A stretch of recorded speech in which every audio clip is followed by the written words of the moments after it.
اور آج ہم لا اینڈ جابز اکیڈمی کے روزمرہ سائنس اور بیولوجی کے حقائق پر جو گہرائی سے بات کر رہے ہیں، اس کا مقصد صرف ان فیکٹس کو پڑھنا نہیں ہے، بلکہ ہم یہ سمجھیں گے کہ مائکروسکوپک خلیات سے لے کر ہماری ان بڑی سرگرمیوں تک سب کیسے جڑا ہوا ہے۔ اس وقت ایک ایسا حیاتیاتی انجن کام کر رہا ہے جو مسلسل اور بغیر رکے ایندھن جلا رہا ہے۔ بالکل۔ اور اس کے اندر لاکھوں کیمیائی دھماکے ہو رہے ہیں، برقی سگنلز چل رہے ہیں، توانائی کا ایک طوفان برپا ہے۔ لیکن کمال کی بات یہ ہے کہ یہ انجن پگھلتا نہیں۔ صحیح بات ہے۔ دراصل یہ کوئی دھاتی مشین نہیں ہے، بلکہ انسانی جسم کا ایک خلیہ ہے۔ تو ہمارے اس تفصیلی جائزے میں خوش آمدید، جہاں آج ہم حیاتیات یعنی روزمرہ کی سائنس کے حقائق کا گہرا جائزہ لیں گے۔ جی، اور اس کے لیے ہمارے پاس 20 انتہائی اہم سوالات اور ان کی وضاحتوں پر مبنی ایک زبردست دستاویز موجود ہے۔ بالکل، اور اس جائزے کا مقصد صرف حقائق گنوانا نہیں ہے۔ ہم خلیے کی انتہائی چھوٹی سطح سے شروع کر کے زمین کے وسیع ماحولیاتی نظام اور انسانی صنعت تک کا ایک مربوط خاکہ سمجھنے کی کوشش کریں گے۔ میں میزبان کے طور پر کہوں گی کہ یہ دیکھنا واقعی سنسنی خیز ہے کہ ایک چھوٹی سی کیمیائی تبدیلی کیسے سب کچھ بدل دیتی ہے۔ یہ ایک بہت ہی دلچسپ زاویہ ہے۔ اکثر اوقات ہم خلیاتی حیاتیات اور ماحولیات کو دو الگ کھانوں میں رکھ کر دیکھتے ہیں، حالانکہ ان کے درمیان ایک سیدھا اور اٹوٹ تعلق ہے۔ جب ہم خلیے کی سطح پر بات کرتے ہیں تو یہ دیکھنا حیران کن ہے کہ زندگی کا ہر کام ایک انتہائی مخصوص کوڈ کا محتاج ہے۔ مالیکیولر سطح پر اندھا دھند کچھ نہیں ہوتا۔ ہاں، ہر چیز ایک طے شدہ بلو پرنٹ یعنی ڈی این اے کے تحت کام کر رہی ہوتی ہے نا؟ جی بالکل۔ ڈی این اے ہی وہ بنیادی نقشہ ہے۔ اچھا، ذرا اسے تفصیل سے دیکھتے ہیں۔ ہم جانتے ہیں کہ میسنجر آر این اے، جس کو ایم آر این اے کہتے ہیں، اس سے پروٹین بننے کا عمل، جسے ٹرانسلیشن کہا جاتا ہے، وہ کبھی بھی بے ترتیب شروع نہیں ہوتا۔ اس کا ایک باقاعدہ نقطۂ آغاز ہے۔ ہاں، جسے AUG یعنی AUG کوڈون کہا جاتا ہے۔ یہ ایک طرح سے فیکٹری کا اگنیشن سوئچ ہے۔ لیکن یہاں جو چیز مجھے سب سے زیادہ الجھاتی ہے وہ یہ ہے کہ یہ ایک ہی سوئچ یوکیریوٹس میں میتھیونین بناتا ہے اور پروکیریوٹس میں این فورمائل میتھیونین بناتا ہے۔ بالکل۔ تو ایسا کیوں ہے؟ کیا زندگی کے آغاز میں ہی یہ تفریق پیدا ہو گئی تھی؟ یہاں دلچسپ بات یہ ہے کہ یہ تفریق ارتقائی تاریخ کا ایک بہت بڑا ثبوت ہے۔ پروکیریوٹس، جو کہ بیکٹیریا جیسے سادہ خلیات ہیں، ان میں این فورمائل میتھیونین کا استعمال ان کی ابتدائی اور قدیم حیاتیاتی مشینری کی نشاندہی کرتا ہے۔ اچھا۔ جبکہ یوکیریوٹس، جن میں انسان، جانور اور پودے شامل ہیں انہوں نے ارتقائی سفر میں زیادہ نفیس طریقہ کار اپنایا۔ مطلب انہوں نے صرف میتھیونین تک خود کو محدود رکھا؟ جی ہاں، اور یہ AUG صرف ایک سگنل نہیں ہے، یہ رائبوزوم کو یہ بتاتا ہے کہ اسے کوڈ کو پڑھنے کا فریم کہاں سے سیٹ کرنا ہے۔ اگر یہ فریم ایک بھی نیوکلیوٹائڈ آگے یا پیچھے ہو جائے تو بننے والی پوری پروٹین ہی غلط ہو جائے گی، ساری محنت ضائع۔ اور وہ مشینیں یعنی رائبوسومز جو اس کوڈ کو پڑھتی ہیں، وہ خود بھی تو کہیں بنتی ہوں گی نا؟ خلیے کے نیوکلیس کے اندر ایک خاص جگہ ہے جسے نیوکلیولس کہتے ہیں۔ یہ رائبوزومز بنانے کی فیکٹری ہے۔ جی، ایک فیکٹری کے اندر دوسری فیکٹری۔ بالکل، یعنی مشینیں تیار کرنے والی فیکٹری۔ لیکن اگر ہمیں اس جنیاتی کوڈ میں کوئی تبدیلی کرنی ہو یا قدرت کو خود کچھ کاٹ چھانٹ کرنی ہو تو اس کے لیے ریسٹرکشن انزائمز کا استعمال ہوتا ہے۔ مالیکیولر کینچیاں۔ ہاں، یہ کینچیاں اتنی درستگی سے کام کرتی ہیں کہ وہ اربوں بیس پیئرز میں سے صرف ایک مخصوص ترتیب کو پہچان کر وہاں کٹ لگاتی ہیں۔ یہ واقعی حیران کن ہے۔ یہ خامرے یا انزائمز بذات خود ایک کرشمہ ہے۔ ریسٹرکشن انزائمز تو صرف ایک قسم ہے، لیکن اگر ہم عمومی طور پر انزائمز کو دیکھیں تو یہ حیاتیاتی کیٹلسٹس دراصل امائنو ایسڈز کی لمبی زنجیریں ہوتی ہیں۔ یعنی پولی پیپٹائڈز؟ جی، پولی پیپٹائڈز، اور یہ زنجیریں تہ در تہ لپٹ کر ایک انتہائی پیچیدہ 3D ساخت بناتی ہیں۔ یہاں ایک کنفیوژن ہے۔ اگر یہ انزائمز صرف پروٹین کی تہدار زنجیریں ہیں تو یہ اتنے زبردست کیمیائی ری ایکشنز کیسے کروا لیتے ہیں؟ صحیح سوال ہے۔ مطلب جو کام عام حالات میں انتہائی بلند درجہ حرارت یا دباؤ کے بغیر ممکن ہی نہیں، وہ یہ پروٹینز کیسے کر لیتی ہیں؟ اس کی وجہ ان پروٹینز کی وہ مخصوص ساخت ہے جس کے اندر ایک ایکٹیو سائٹ موجود ہوتی ہے۔ Active site? جی، یہ ایکٹیو سائٹ اتنی مخصوص ہوتی ہے کہ اس میں صرف وہی مولیکیول فٹ آ سکتا ہے جس پر انزائم نے کام کرنا ہوتا ہے، بالکل ایک تالے اور چابی کی طرح۔ ارے واہ! آئیے اسے نظام ہضم کی ایک عملی مثال سے جوڑتے ہیں۔ مالٹوز، جو کہ ایک ڈائی سیکرائڈ ہے اور 2 گلوکوز مولیکیول سے مل کر بنا ہے، وہ جب چھوٹی آنت کے آخری حصے تک پہنچتا ہے، جسے ایلیم کا برش بارڈر کہتے ہیں، بالکل صحیح، تو وہاں مالٹیز نامی انزائم موجود ہوتا ہے۔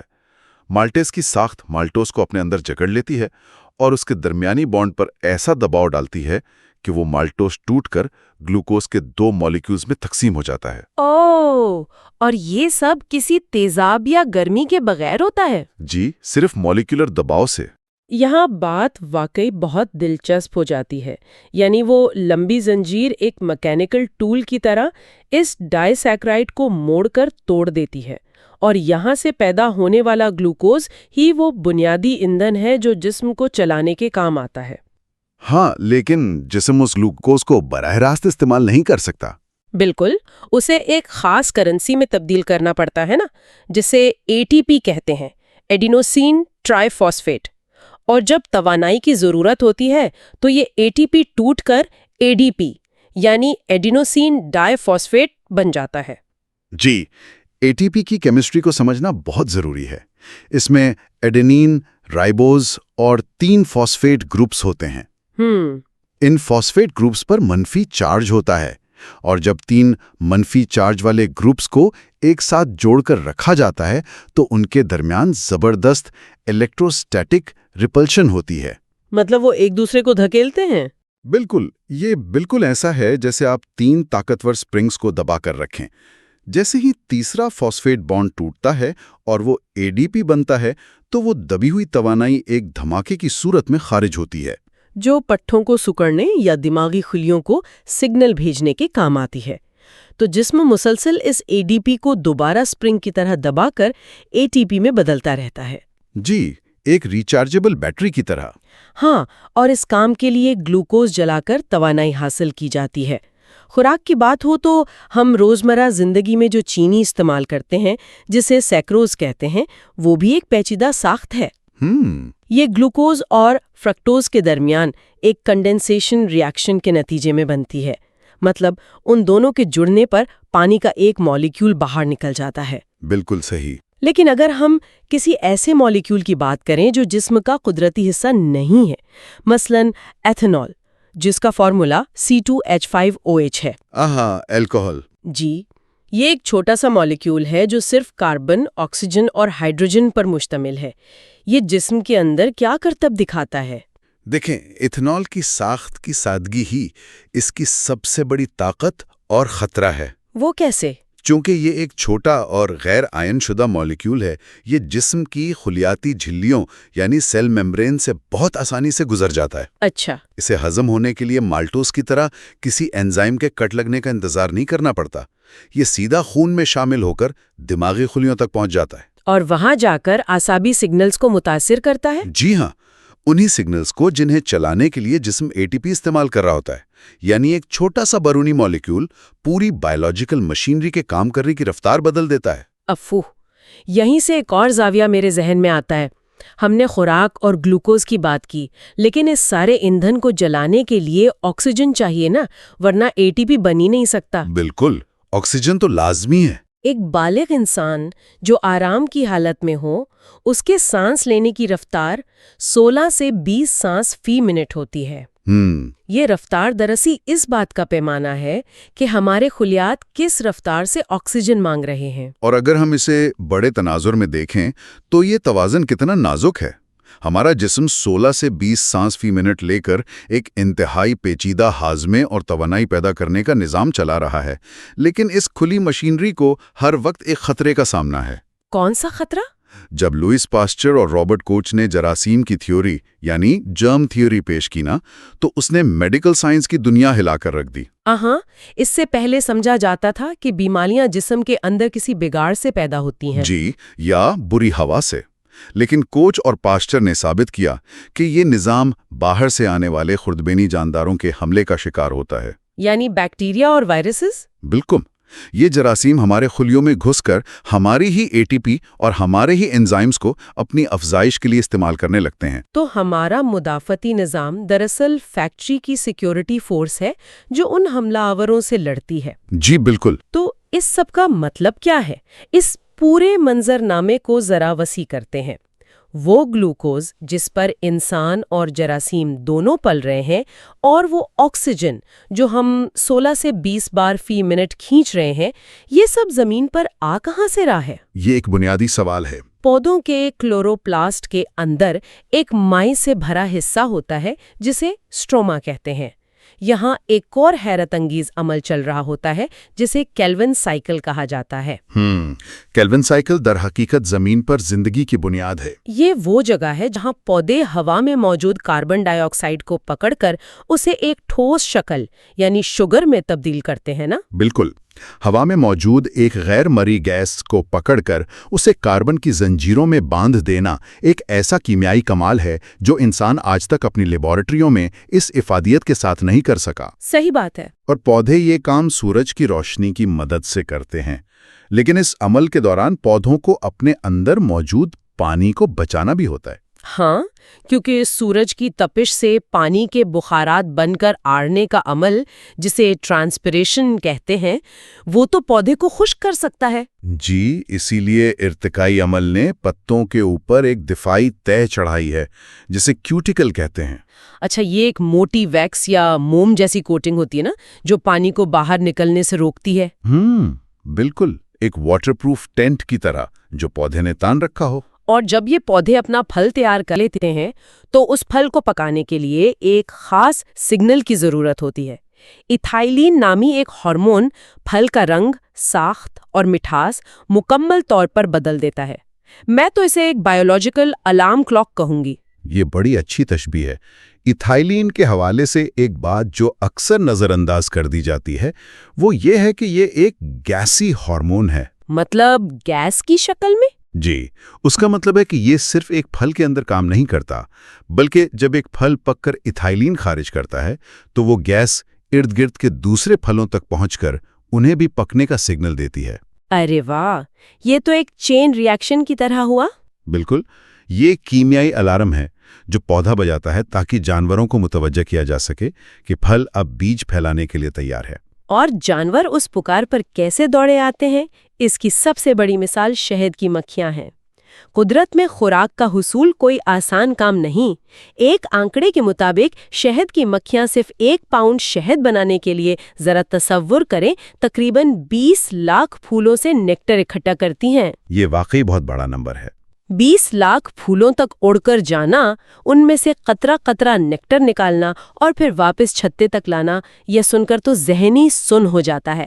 یہ اس بات کا ثبوت ہے کہ توانائی کتنی قیمتی چیز ہے۔ اس سے ایک اہم سوال پیدا ہوتا ہے، اور یہیں پر بایولوجی کا ایک بہت گہرا اصول لاگو ہوتا ہے جسے ہم کمیونٹی ایکولوجی میں 10% کا اصول کہتے ہیں۔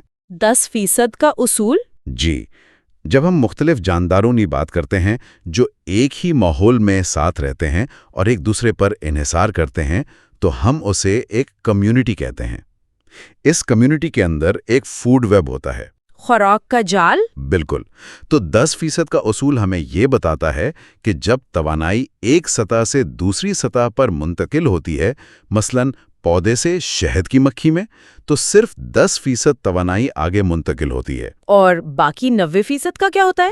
باقی 90% توانائی میٹابولک پروسیس کے دوران اس جاندار کو زندہ رکھنے کے عمل میں اور حرارت کے طور پر ضائع ہو جاتی ہے۔ یہ تو ایک زبردست ماحولیاتی ٹیکس ہے۔ مطلب اگر شہد کی مکھی کو کوئی پرندہ کھا لے تو اس پرندے کو مکھی کی کل توانائی کا صرف 10% حصہ ملے گا۔ جی ہاں، ہر قدم پر 90% کا نقصان۔ اسی لیے 1 پاؤنڈ شہد بنانے کے لیے مکھی کو 20 لاکھ پھولوں کا رس نچوڑنا پڑتا ہے۔ تو کیا اس کا مطلب یہ ہے کہ جو جاندار اس فوڈ ویب میں جتنا اوپر ہوگا اسے اپنا وجود برقرار رکھنے کے لیے اتنی ہی زیادہ توانائی کھینچنی پڑے گی؟ 100% ایسا ہی ہے۔ اور جب ہم اس فوڈ ویب میں انسان کی پوزیشن دیکھتے ہیں جو کہ عموماً سب سے اوپر ہوتی ہے نا، تو ہم اندازہ لگا سکتے ہیں کہ انسان کو زندہ رہنے کے لیے کتنی بے تحاشا توانائی درکار ہے۔ اور انسان نے اس توانائی کے حصول کے لیے فطرت میں جو تبدیلیاں کی ہیں ان کے انتہائی تباہ کن نتائج سامنے آئے ہیں۔ جیسے کہ صنعتی آلودگی؟ جی، کارخانوں اور گاڑیوں سے سلفر ڈائی آکسائڈ اور نائٹروجن آکسائڈ جیسی گیسیں خارج ہوتی ہیں جو فضا میں موجود نمی سے مل کر سلفیورک اور نائٹرک ایسڈ بناتی ہیں۔ جسے ہم تیزابی بارش کہتے ہیں۔ بالکل، جب یہ تیزابی بارش کی صورت میں زمین پر گرتی ہے تو یہ جنگلات، مٹی اور جھیلوں کی کیمسٹری کو تباہ کر دیتی ہے۔ ہم نے شروع میں انزائمز اور کیوٹیکل کی بات کی تھی نا، تو یہ تیزابی بارش انہی خلیاتی ڈھانچوں کو توڑنا شروع کر دیتی ہوگی۔ پودوں کے پتوں پر موجود وہ واٹر پروف کیوٹیکل اس تیزاب سے گلنے لگتی ہے جس سے پودے پانی کی کمی کا شکار ہو جاتے ہیں۔ بالکل صحیح۔ اور جب پودے مرتے ہیں تو ظاہر ہے پوری کمیونٹی پر اثر پڑتا ہے، جو ہمیں بائیو ڈائیورسٹی کے نقصان کی طرف لے جاتا ہے۔ بائیو ڈائیورسٹی صرف جانداروں کی تعداد کا نام نہیں ہے، یہ جینیاتی ورائٹی اور باہمی انحصار کا نام ہے۔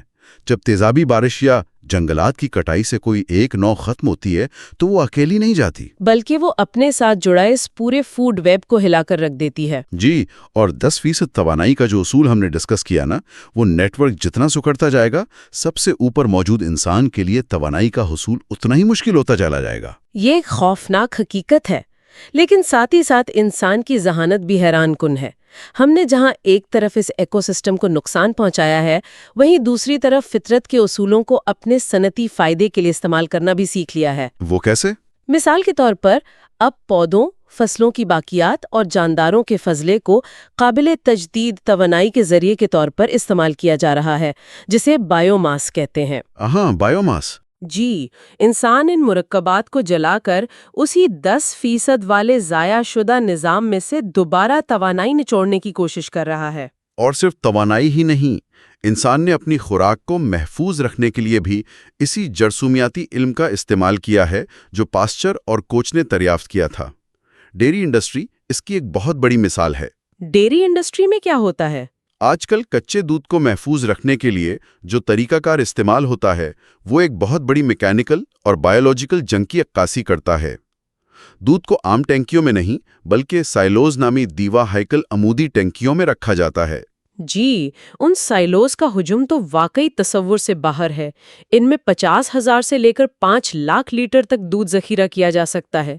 یہ ایک طرح کے دیوا ہیکل جدید تھرمس نما فریج ہے نا، جو دودھ کا درجہ حرارت 4 ڈگری سینٹی گریڈ سے کم رکھتے ہیں۔ بالکل، اور یہ بیلنس ٹینکس یا مکسنگ ٹینک سے بہت مختلف ہوتے ہیں۔ لیکن یہ اتنا کم درجہ حرارت کیوں ضروری ہے؟ یہیں پر تو وہ جرم تھیوری دوبارہ میدان میں آتی ہے۔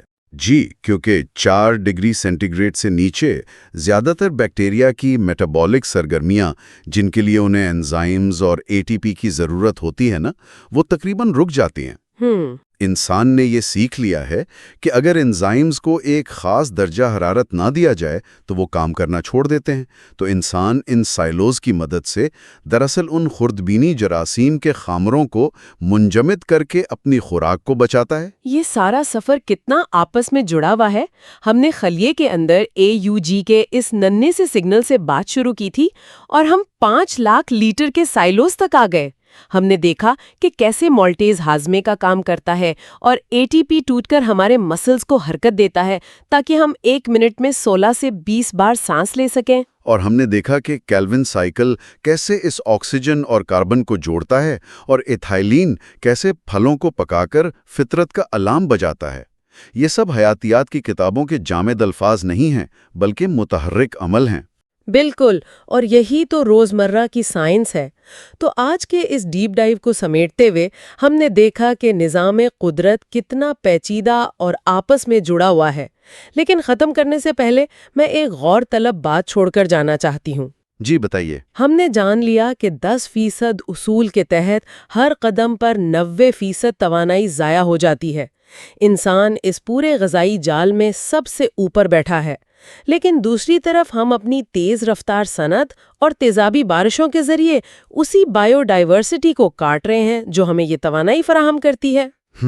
یہ ایک بہت گہرا تضاد ہے۔ تو سوچنے کی بات یہ ہے کہ اگر کرۂ ارض کی یہ بایولوجیکل مشینری ایک طرف سے سکڑ رہی ہے اور انسان کی بھوک لامحدود ہے، تو کیا ایک وقت ایسا آئے گا جب یہ توانائی کا بجٹ مکمل طور پر کریش کر جائے گا؟ کیا ہم اپنی ہی کامیابی کے بوجھ تلے دب کر اس فوڈ ویب کو ہمیشہ کے لیے توڑ دیں گے؟ ہمارے سننے والوں کے لیے یہ وہ سوال ہے جو اب صرف لیبارٹریوں کا نہیں، ہماری بقا کا سوال بن چکا ہے۔ آج کے لیے بس اتنا ہی، اس پر ضرور سوچئے گا۔